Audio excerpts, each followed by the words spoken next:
Honey trap में फंसने वाले मूर्ख नहीं होते, बस वो किसी पर ज्यादा भरोसा कर लेते हैं और अपराधी इसी भरोसे का इंतजार करते हैं। सबसे खतरनाक जाल वही होता है जो दिखाई नहीं देता।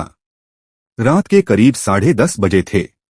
दिल्ली की एक ऊंची बिल्डिंग के 10वें फ्लोर पर खड़े आरव मल्होत्रा के हाथ कांप रहे थे।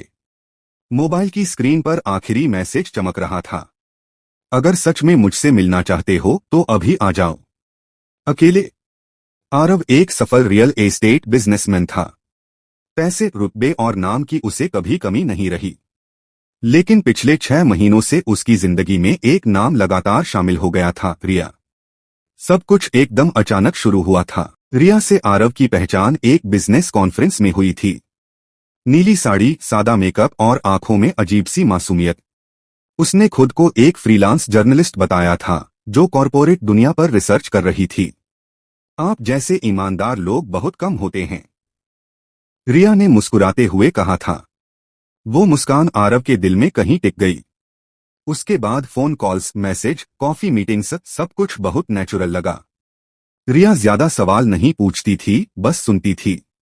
और हर इंसान को वही सबसे ज्यादा पसंद आता है, कोई जो उसे सुने। धीरे धीरे आरव ने अपने बिजनेस की परेशानियां, अपने दुश्मन, टैक्स के झगड़े और यहां तक कि कुछ गुप्त सौदों के बारे में भी बताना शुरू कर दिया।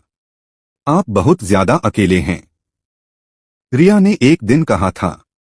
सब कुछ दिल में दबा लेते हैं। आरव को लगा शायद पहली बार कोई उसे सच में समझ रहा है।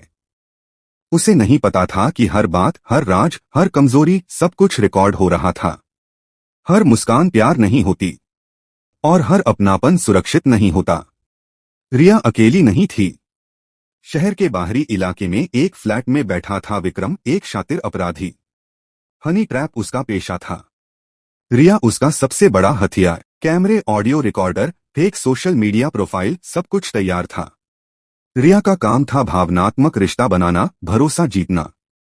विक्रम का काम था उस भरोसे को हथियार में बदलना। अभी और पास जाओ, विक्रम ने कहा। हमें उसका पूरा कंट्रोल चाहिए। एक रात रिया ने आरव को अपने फ्लैट बुलाया। लाइट्स धीमी थीं। मोबाइल फोन एक कोने में रखा था, लेकिन चालू कैमरे के साथ। रिया ने रोते हुए कहा, मैं बहुत परेशान हूं, आप ही मेरे अपने हो। आरव ने उसे संभालने की कोशिश की, बस वही पल काफी था। अगले दिन आरव के फोन पर एक वीडियो आया, साथ में मैसेज था, 50 करोड़ रुपए। पुलिस, मीडिया या परिवार को बताया तो वीडियो सबके पास होगा। आरव की दुनिया हिल गई। आरव ने पैसे देने की कोशिश की, पहले 5 करोड़, फिर 10। लेकिन ब्लैकमेल कभी खत्म नहीं होता। हर हफ्ते नई मांग, नया डर। रिया अब बदल चुकी थी, ठंडी, बेरहम। उसकी आवाज में अब अपनापन नहीं, आदेश था। आरव रातों को सो नहीं पाता। ऑफिस में चुप, घर में अकेला। उसे लगा अब कोई रास्ता नहीं बचा। लेकिन कहानी यहां खत्म नहीं होती। एक छोटी सी गलती ने पूरा खेल पलट दिया।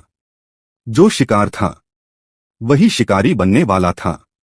लेकिन हर अपराधी गलती करता है। एक दिन रिया ने जल्दबाजी में एक कॉल किया और कॉल रिकॉर्ड हो गई। उस कॉल में विक्रम का नाम था, एक लोकेशन थी, एक टाइम था।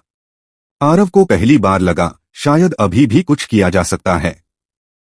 आरव ने चुपचाप एक साइबर क्राइम एक्सपर्ट से संपर्क किया। कोई शिकायत नहीं, कोई शोर नहीं, सिर्फ सबूत। वीडियो का metadata, call records, IP address, पूरा नेटवर्क धीरे धीरे सामने आने लगा। उसी रात आरव उस बिल्डिंग में पहुंचा जहां से कहानी शुरू हुई थी। रिया सामने खड़ी थी, पहले जैसी मुस्कान नहीं थी। पैसे लाए हो? उसने पूछा। आरव ने शांति से कहा, सब कुछ यहीं खत्म हो जाएगा। तभी दरवाजा खुला। पुलिस। विक्रम भागने की कोशिश में पकड़ा गया। रिया चुप थी, शायद पहली बार डर उसकी आंखों में था। मीडिया में खबर आई, high profile honey trap gang का भंडाफोड़। आरव का नाम भी आया। इज्जत को चोट लगी, पर जिंदगी बच गई। कुछ घाव दिखते नहीं, लेकिन सिखा बहुत कुछ जाते हैं। कुछ महीने बाद आरव ने अपना बिजनेस फिर से संभाल लिया। अब वो कम बोलता था, कम भरोसा करता था और ज्यादा सतर्क रहता था, क्योंकि उसने सीख लिया था हनी ट्रैप सिर्फ पैसे नहीं चुराता, वो भरोसा, इज्जत और जिंदगी भी छीन सकता है, क्योंकि अगला शिकार कोई भी हो सकता है। ये कहानी नहीं, एक चेतावनी है। सतर्क रहें, सुरक्षित रहें।